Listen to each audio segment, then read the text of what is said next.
A chuva caía impiedosa sobre o cemitério de Lisboa, mas nada se comparava à frieza nos olhos da tia Margarida quando ela trancou a porta da casa familiar, deixando João e Miguel na rua com apenas uma mala cada um.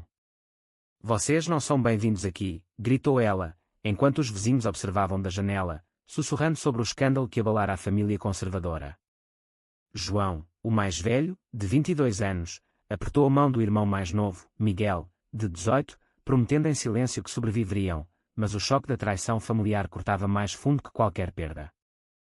João sempre soubera que sua orientação sexual era um segredo perigoso em uma família católica tradicional de Portugal.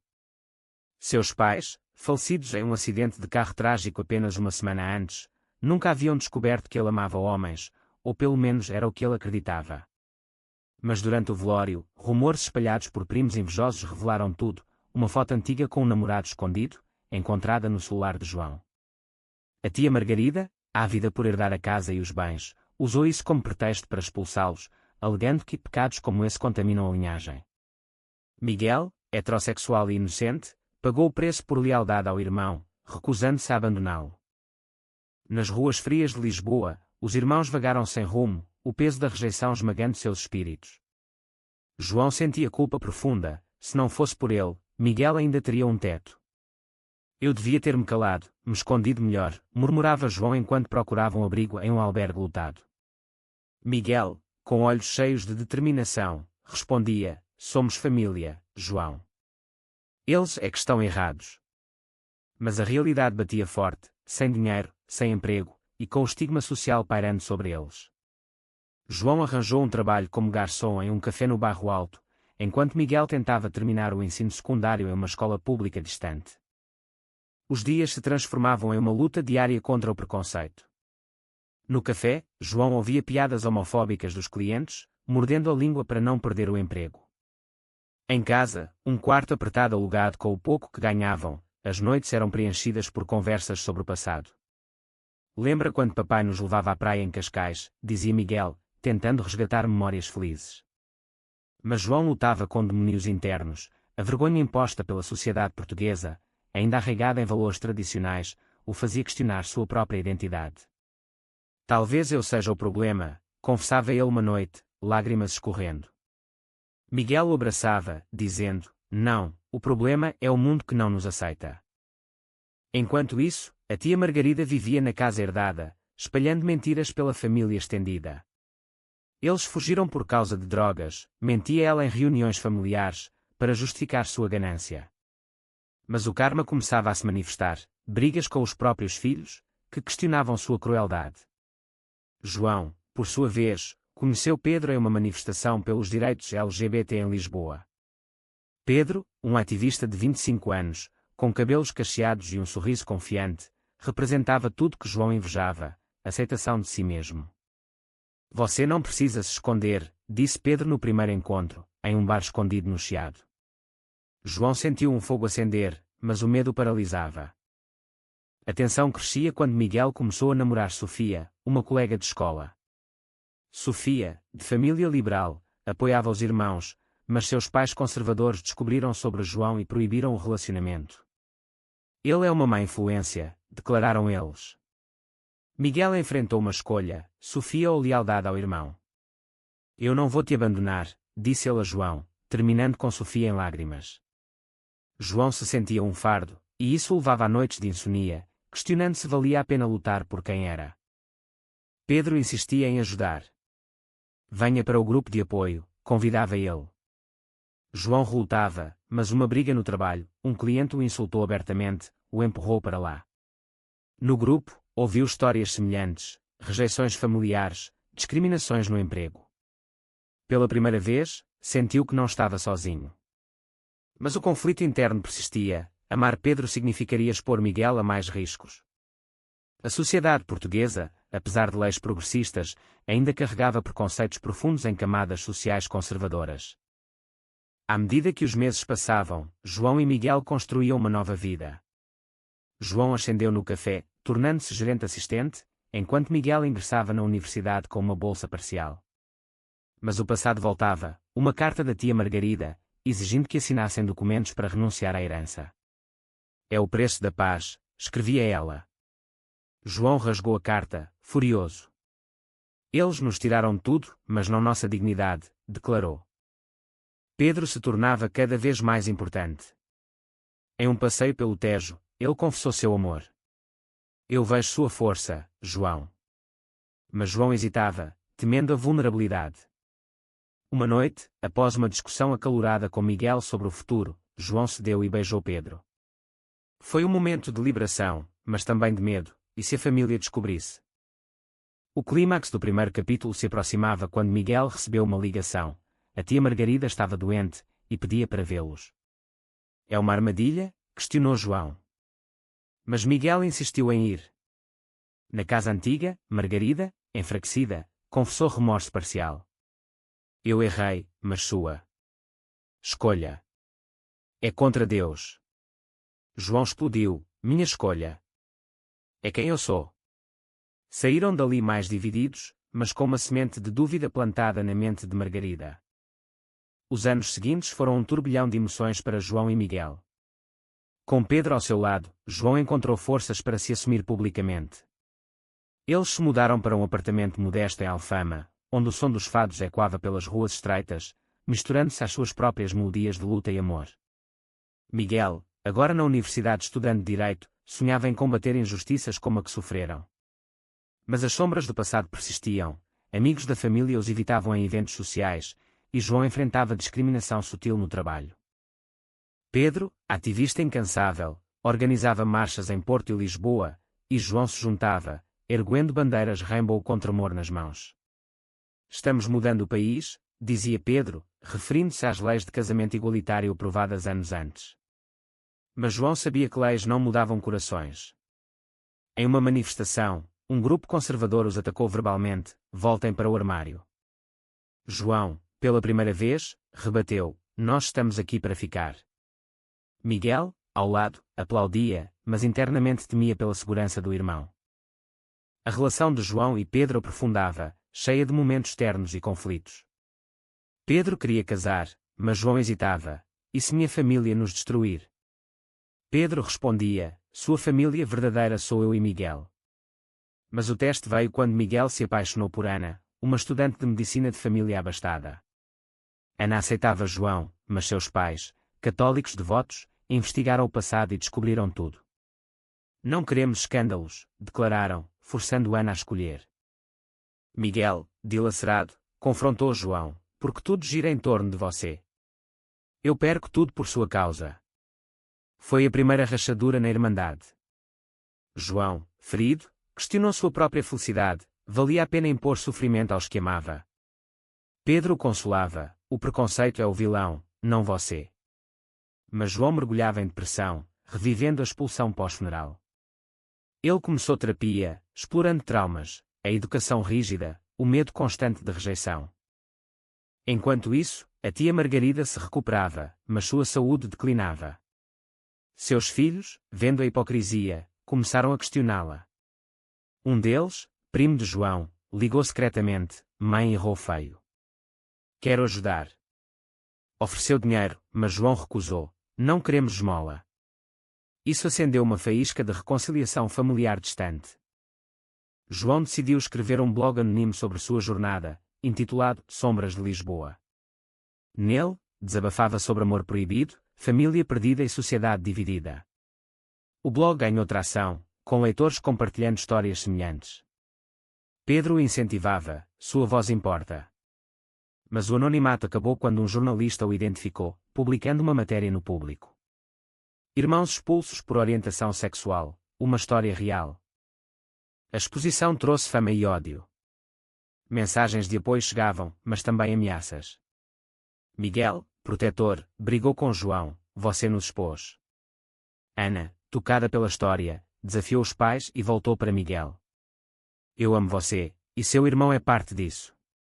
Mas os pais de Ana cortaram relações, deixando-a sem apoio financeiro. João enfrentava dilemas éticos, continuar falando ou se calar para proteger os seus. Em uma entrevista na TV, ele debateu com um conservador, o amor não é pecado. O debatedor rebateu, a tradição portuguesa não aceita isso. João saiu vitorioso na opinião pública, mas exausto emocionalmente. Pedro propôs casamento novamente, em um piquenique no Parque Eduardo VII. Vamos mostrar ao mundo. João aceitou, mas com reservas. O planejamento trouxe alegria, mas também tensão: convidar a família. Miguel sugeriu: dê uma chance à tia. João relutou, mas enviou convites. A resposta veio cruel. Margarida devolveu rasgado, com uma nota: não profanem o sacramento. Seus filhos, porém, compareceram secretamente. No dia do casamento civil, em uma Câmara Municipal de Lisboa, João e Pedro trocaram votos sob aplausos. Miguel, padrinho, chorava de orgulho. Mas a ausência familiar doía. Pós-casamento, uma traição inesperada. Um primo invejoso vazou detalhes financeiros da herança para a imprensa, alegando que João buscava vingança. Isso gerou escândalo, afetando o emprego de João. Ele foi demitido. Não queremos controvérsias. Desempregado, João questionava tudo: valeu a pena? Miguel, agora advogado estagiário, processou o primo por difamação. Vamos lutar legalmente. Mas o processo revelava segredos familiares, documentos falsificados pela tia para herdar tudo. A verdade emergia, abalando a família. João, em crise, considerou separar de Pedro para proteger todos. Pedro lutou: isso é rendição. Uma noite de discussão acalorada terminou em reconciliação, mas com cicatrizes. O capítulo culminava com uma visita surpresa: a tia Margarida, à porta do apartamento, pálida e arrependida. Eu vi a matéria. Eu errei. João encarou, errou. Você nos destruiu. Mas Miguel interveio: ouça. Margarida confessou: medo do julgamento social a guiara. Perdoem-me. João, conflituado, não respondeu imediatamente. A reconciliação com a tia Margarida foi um processo lento e doloroso. Ela visitava esporadicamente, trazendo comida tradicional como pastéis de nata, tentando reconectar. Eu fui cega pelo preconceito, admitia ela, mas João percebia resquícios de julgamento em seus olhares. Miguel, otimista, incentivava: é um começo. Pedro, cético, alertava: cuidado, ela pode trair novamente. João, agora desempregado, usava o blog para monetizar, transformando-o em podcast sobre direitos LGBT em Portugal. Vozes Esquecidas ganhava ouvintes, incluindo jovens gays em vilas conservadoras como em Alentejo. Uma mensagem tocante: sua história me deu coragem para me assumir. Isso restaurava sua fé, mas o custo emocional era alto: noites de ansiedade, revivendo traumas. Miguel e Ana noivaram, mas os pais dela boicotavam. Ana, resiliente, trabalhava como enfermeira para se sustentar. Eu escolhi o amor, dizia ela. Miguel, inspirado, especializava-se em direito familiar, ajudando casos semelhantes. Mas uma escolha controversa surgiu: defender um cliente homofóbico em um caso de herança. É ética profissional, justificava Miguel. João discordava: você trai nossos valores. A briga os distanciou temporariamente. Pedro enfrentava seus próprios demónios: sua família, de Faro, o aceitava, mas pressionava por filhos. Adotem, sugeriam. João, traumatizado, relutava: e se formos rejeitados novamente? Discussões sobre paternidade revelavam inseguranças profundas. Pedro insistia: podemos ser pais melhores que os nossos. A sociedade portuguesa evoluía, com mais visibilidade LGBT na mídia, mas incidentes homofóbicos persistiam. Em uma viagem a Porto, João e Pedro foram agredidos verbalmente em um restaurante. Aberrações, gritou um homem. João, empoderado, chamou a polícia, mas o incidente abalou Pedro, que considerou emigrar para a Espanha. Aqui ainda é hostil. João rebateu: fugir não resolve. O blog de João atraía atenção negativa: um grupo conservador o processava por propaganda imoral. Miguel defendia o irmão pro bono. No Tribunal de Lisboa, argumentos colidiam: liberdade de expressão versus valores tradicionais. João testemunhou: minha história é real, não propaganda. Venceram, mas o stress cobrava. Pedro sofreu um colapso nervoso, hospitalizado por exaustão. João culpava-se: minha luta o machucou. Miguel mediava: vocês são mais fortes juntos. Na recuperação, Pedro revelava um segredo: no passado, traíra um ex por medo. Eu entendo sua hesitação. Isso fortalecia o laço, mas plantava dúvida em João. A tia Margarida, vendo o processo na TV, ofereceu testemunho a favor, surpreendendo todos. Meu erro foi o preconceito. Sua aparição pública a isolava da família conservadora, mas ganhava respeito de João. Talvez ela mude, pensou ele. Miguel enfrentava dilema. Ana engravidou inesperadamente. Os pais dela, furiosos, exigiam aborto ou corte de laços. Ana recusava: é nossa criança. Miguel, aterrorizado, confessava a João: e se eu não for bom pai? João, tocado, aconselhava: você será ótimo, como foi comigo. O nascimento se aproximava, mas complicações. Ana precisou de repouso e finanças apertadas. João e Pedro ajudavam, vendendo bens. Isso unia os quatro, formando uma família escolhida. Mas uma traição abalava tudo. O primo que vazara informações antes, agora chantageava Margarida com segredos antigos. Ela, fraca, cedeu e assinou documentos desfavorecendo João na herança residual. Descoberto, João confrontou-a, mais uma vez. Margarida chorava: eu tive medo. Miguel, furioso, cortava laços: acabou. João mergulhava em depressão profunda, questionando lealdade familiar. Pedro o apoiava, mas tensões crescentes levavam a uma separação temporária. Preciso de espaço, disse João, mudando-se para um hotel. Sozinho, João refletia sobre escolhas: esconder-se ou lutar. Uma ligação de um ouvinte do podcast: um jovem suicida salvou-se por sua história. Isso o despertava. Reconciliado com Pedro, planejam a adoção. Mas o sistema português, burocrático, questiona sua estabilidade. Vocês enfrentaram rejeição, como protegerão uma criança?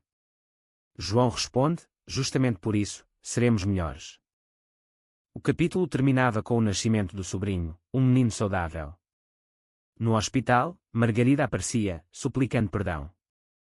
João, hesitante, permitia, pelo bebê. Mas a ferida permanecia aberta. Com o sobrinho, Tomás, na família, a dinâmica mudava. João e Pedro se tornavam tios dedicados, ajudando Miguel e Ana nos primeiros meses exaustivos. Ele é nossa esperança, dizia João, segurando o bebê, sentindo um amor paternal surgir. Mas a adoção própria os consumia: entrevistas, avaliações psicológicas.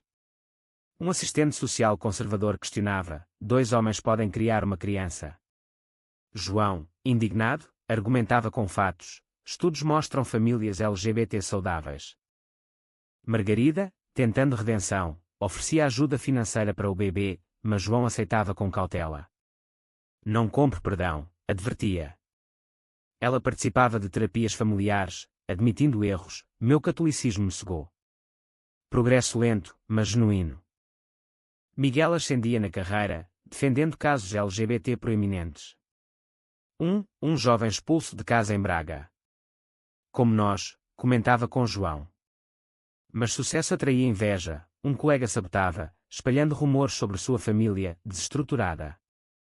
Miguel demitido, caía em desespero, tudo por causa do passado. Ana o apoiava: começaremos de novo.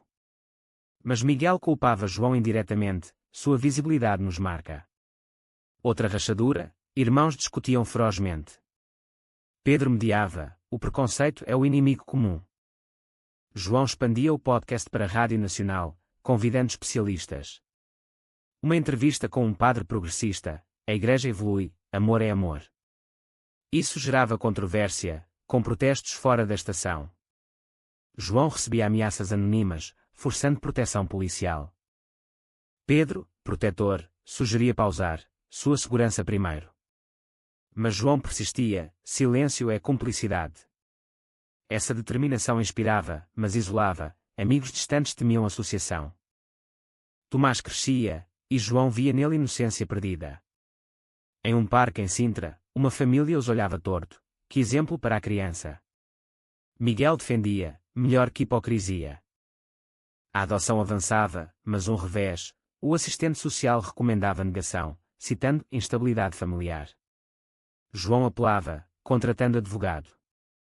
No tribunal, testemunhos, Margarida defendia: eles são melhores que eu fui. Vitória parcial, aprovação condicional. Mas traição interna, Pedro, estressado, flertava online com um ex descoberto, confessava: senti-me sozinho na luta. João, devastado, questionava a confiança, depois de tudo. Separação iminente, mas terapia de casal salvava: perdoar é escolha. Miguel, desempregado, aceitava emprego em Coimbra, distante. Para recomeçar. Ana relutava: divididos novamente. Mas Miguel via necessidade: proteger minha família. João, sozinho com Pedro reconciliado, focava no podcast. Um episódio sobre reconciliação familiar atraía Margarida como convidada. Ela chorava no ar: perdi anos por preconceito. Audiência explode, mas família conservadora a deserdava. O custo, Margarida adoecia novamente, culpando estresse. No hospital, João visitava: você escolheu o certo. Ela respondia: tarde demais. Reconciliação profunda se formava. Miguel em Coimbra prosperava, mas distância tensionava. Tomás perguntava pelo tio. Uma visita surpresa, Miguel revelava promoção, mas também dúvida: valeu separar. João e Pedro adotavam finalmente uma menina, Inês, de 5 anos, órfã. Alegria imensa, mas desafios, Inês traumatizada por abandono. João usava experiências para ajudar: somos sua família agora. Mas sociedade reagia: petição online contra a adoção LGBT os alvejava. João debatia na TV: direitos iguais. Vitória pública, mas fadiga emocional. O capítulo culminava com uma reunião familiar em Lisboa. Margarida, fraca, reunia todos. Quero paz antes de ir. Confissões fluíam, arrependimentos, perdões. Mas uma revelação: Margarida falsificara testamento original. Devolve tudo. João, tocado, aceitava, não pelo dinheiro, pela verdade. Com a herança restaurada, João e Pedro compravam uma casa em Cascais, perto do mar, simbolizando novo começo. Inês se adaptava, chamando-os papais com hesitação inicial, mas amor crescente. Vocês não vão me deixar? Perguntava ela. João respondia: nunca. Mas educá-la em um mundo preconceituoso era desafio. Na escola, bullying por ter 2 pais. João confrontava diretores: eduquem contra o ódio. Miguel retornava a Lisboa com família, aceitando parceria em firma progressista. Tomás e Inês brincavam como primos, fortalecendo laços. Ana, agora médica, atendia comunidades LGBT, inspirada pela jornada. Margarida, em remissão, vivia com eles alternadamente, aprendendo aceitação. Assistia Parada do Orgulho na TV, contava orgulhosa. Mas resquícios, questionava a adoção. João pacientemente explicava: amor não tem gênero. O podcast de João virava livro: Expulsos e Ressurgidos. Lançamento em livraria no Chiado lotado. Leitores compartilhavam histórias, criando comunidade. Mas crítica conservadora, resenhas acusando agenda gay. João respondia em colunas: é agenda humana. Pedro, agora professor, ensinava tolerância em escolas. Um aluno seu, gay, se assumia graças a ele. Você me salvou. Mas Pedro lutava com burnout: quanto mais lutamos. Uma crise familiar, Tomás, aos 7, ouvia piadas homofóbicas na escola e repetia inocentemente. Miguel corrigia, mas questionava a exposição. Talvez menos visibilidade. João discordava: esconder perpetua o problema. Discussão acalorada testava a irmandade. Inês enfrentava trauma, pesadelos sobre abandono. Terapia revelava medos profundos. João e Pedro alternavam noites, provando compromisso. Isso os unia mais. Sociedade portuguesa debatia, eleições aproximavam, com partidos conservadores prometendo rever leis LGBT. João mobilizava, petições, marchas. Pedro hesitava, risco para as crianças. Decisão controversa, João falava em comício, expondo família. Sucesso, mas ameaças aumentavam. Traição inesperada, um amigo do podcast vazava endereço residencial. Invasão noturna, pichações homofóbicas na casa. Família aterrorizada, polícia investigava. João questionava, vale o preço. Miguel processava culpados, vencendo. Mas dano feito, Inês traumatizada novamente. Pedro culpava João, sua ambição nos machuca. Separação breve, mas reconciliação via terapia, lutamos juntos. Margarida, vendo o caos, confessava segredo final, anos antes, soubera da orientação de João e calara, temendo escândalo. Eu causei tudo. João perdoava, passado é passado. Com eleições, conservadores perdiam, direitos preservados. João celebrava, mas exausto. Decide pausar ativismo, focando família. Miguel propõe negócio familiar, centro de apoio LGBT financiado pela herança. Honrando nossa história. João aceita, mas com condições, equilíbrio. Inês e Tomás crescem, questionando origens. João conta a verdade editada, famílias se formam por amor, não sangue. O capítulo buildava para clímax, um documentário sobre eles atraía a atenção internacional. Entrevistas revelavam camadas, danos emocionais, vitórias. Mas durante filmagens, Pedro revela dúvida, e se eu quiser mais? João interpreta como traição, mas era sobre expandir família. Resolvido, adotam outro criança. Felicidade, mas sociedade reage misto. Final do capítulo, reunião em Cascais, todos refletindo jornadas. Margarida, idosa, diz, orgulhosa de vocês. Mas uma pergunta para, as escolhas valeram. Anos passavam, e a família expandida florescia. O centro de apoio, Laços Inquebráveis, em Lisboa, ajudava centenas, jovens rejeitados, famílias em conflito. João dirigia, compartilhando lições. Perdão não é esquecimento, mas avanço. Pedro coordenava workshops, enquanto Miguel lidava com legais. Inês, adolescente, assumia bissexualidade. João e Pedro apoiavam, seja você. Mas escola trazia desafios, bullying online. Inês lutava, inspirada pelos pais. Tomás seguia direito, como tio. Quer mudar leis. Ana, chefe de departamento, promovia saúde LGBT. Margarida, nos últimos dias, legava bens ao centro. No leito de morte, obrigada por me ensinar. Funeral unia todos, contrastando com o dos pais anos antes.